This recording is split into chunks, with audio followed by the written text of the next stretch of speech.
এত গরমের মধ্যে যে কোনো সবজিকে যেন পাতলা ঝোল বানিয়ে খেতে তার স্বাদই যেন আলাদা লাগে, এতটাই মজার হয়। তো আমি এখানে বানিয়েছি আলু বেগুন দিয়ে তেলাপিয়া মাছের ঝোল, পাতলা ঝোল বানিয়েছিলাম, খেতে জাস্ট অসাধারণ হয়েছিল। তো প্রসেসটা তোমরা যদি ফলো করে বানিয়ে খেতে পারো জাস্ট অসাধারণ লাগবে। তো চলো মূল প্রসেসে যাওয়া হোক। এখানে দেখো একটা কড়াইতে আমি কিছুটা পরিমাণ সরষের তেল দিয়ে দিলাম, দিয়ে দিয়েছি স্বাদ অনুযায়ী লবণ আর সামান্য একটু হলুদ দিয়ে দিলাম। দিয়ে এখানে আমি দুটো আলু ছোটো ছোটো করে কুচি করে কেটে নিয়েছি, ওগুলো ভেজে নিচ্ছি খুব ভালো করে। ভাজা হয়ে গেলে তুলে নেব। আর এদিকে আমি তিনটে বেগুন ছিল, তিনটে বেগুন আমি দেখো লম্বা আকারে আমি কেটে নিয়েছি। বেগুনগুলো কিন্তু একই তেলেই আমি ভেজে নেব, এটাও কিন্তু একটু ছাঁকা তেলে ভাজার মতোই করে ভেজে নেব। ভাজা হয়ে গেলে এগুলো কিন্তু তুলে নেব। এই গরমের মধ্যে কিন্তু এই বেগুনের তরকারিটা কিন্তু অনেকেই খেতে চাইবে না, কিন্তু এই এরকম পাতলা ঝোল করে যদি তোমরা বানিয়ে খেতে পারো জাস্ট অসাধারণ লাগবে।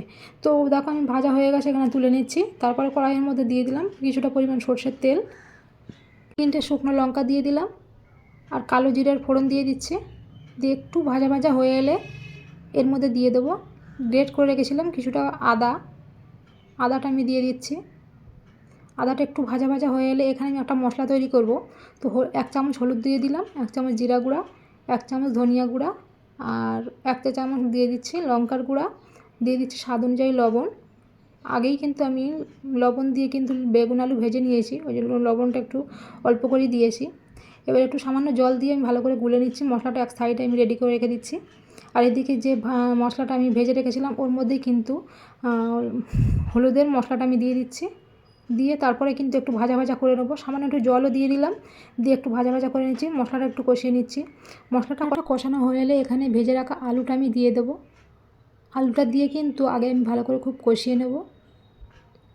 2 থেকে 5 মিনিট মতো আমি কিন্তু এইভাবে কষাতে থাকবো, যতক্ষণ পর্যন্ত না এর ওপর থেকে তেলটা ভেসে উঠছে। আর এখানে একটা বড় সাইজের টমেটো আমি কুচি করে রেখেছিলাম, ওই টমেটোর কুচিটা দিয়ে দেবো। দিয়ে আরও ভালো করে আমি কষিয়ে নেব। কষিয়ে এতে দিয়ে দিচ্ছি পর্যাপ্ত পরিমাণ জল দিয়ে দিলাম, প্রায় ছোটো কাপের 1 কাপ মতো আমি জল দিয়ে দিয়েছি।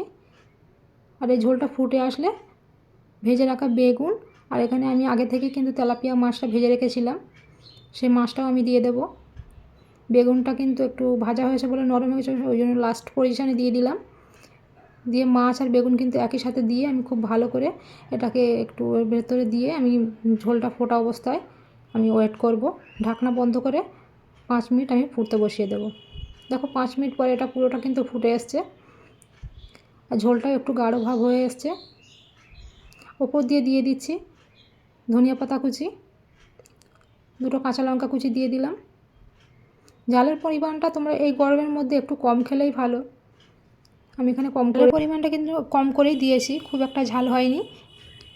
এই পর্যায়ে কিন্তু আমি ফ্লেমটা বন্ধ করে দিয়েছি। দেখতেই পাচ্ছ ঝোলটা কিন্তু একদম মাখো মাখো হয়েছে, খেতে কিন্তু জাস্ট অসাধারণ। এই গরমের দিনে কিন্তু এমন পাতলা ঝোল একদম হালকা মশলা সবই ছিল কিন্তু অল্প অল্প করে দিয়েছি, খেতে কিন্তু বেশ মজার হয়েছিল। তোমরা এই প্রসেসটা ফলো করে যদি বানিয়ে খেতে পারো জাস্ট অসাধারণ লাগবে। আর আমার রেসিপিগুলো যদি ভালো লেগে থাকে অবশ্যই কিন্তু লাইক কমেন্ট শেয়ার করে আইডিটিকে ফলো করে দিয়ে দেবে। পরে আবার নতুন কোনো রেসিপি নিয়ে দেখা হবে। সুস্থ থাকবে, ভালো থাকবে, এখানেই শেষ করলাম। টাটা।